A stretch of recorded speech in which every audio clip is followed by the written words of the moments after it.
Well, welcome back to New York Sports WickerMedia. I'm Walk2K99. Thank you, as always, for taking the time to watch these videos.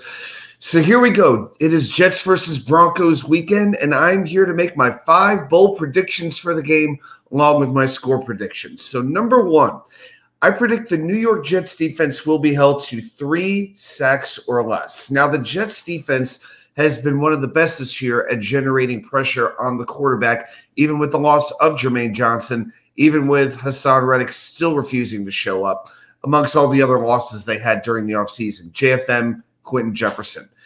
Yet, this team still manages to pressure the quarterbacks, and that makes life a whole lot easier on the rest of the defense.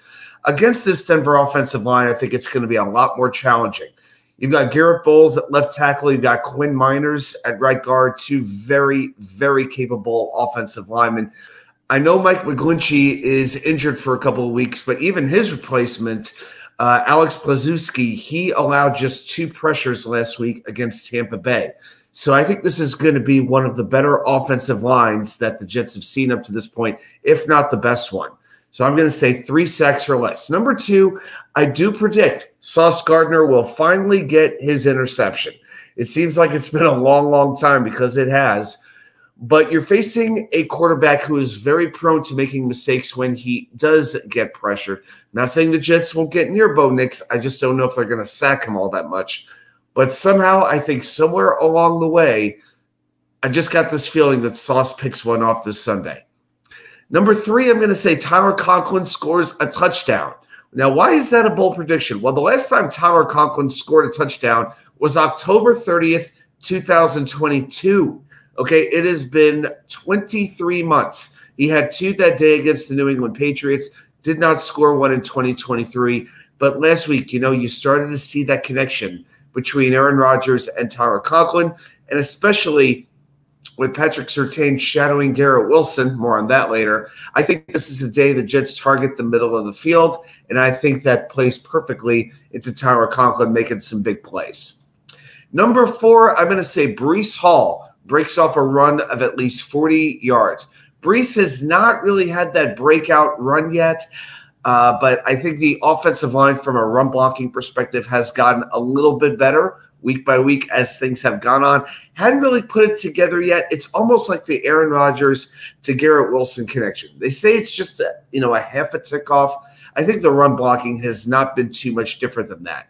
We've seen some okay plays here, but we haven't seen that home run, if that makes sense. Against the Denver defense, though, I think it is very possible this could happen. They're a good pass rushing defense, but when it comes to run stopping, not so good. And now with Alex Singleton, their leading tackler, out for the year, that linebacking core, especially on the inside, could be in a little bit of disarray. And I think Breece is in a good spot to take advantage of that. And finally, number 5, Garrett Wilson. I say he gets held to under 40 yards rushing. Patrick Surtain has been dominant. He has taken DK Metcalf and Mike Evans basically out of the games in 2 of the first 3 weeks of the season. I know Garrett goes to the slot a lot, and I think this is a game where the Jets should try to use him in the slot. And let's see if Surtain is willing to follow him into the middle of the field.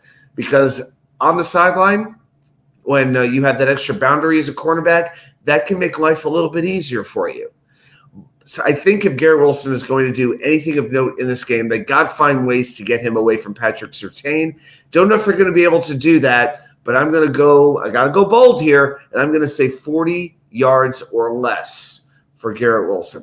As far as the score goes, I think the Jets are definitely the better team than Denver is, even though I am a little worried about the Broncos pass rush with guys like Zach Allen, Nick Bonito, Jonathan Cooper, guys like that. Of course, our old friend JFM is now back in town.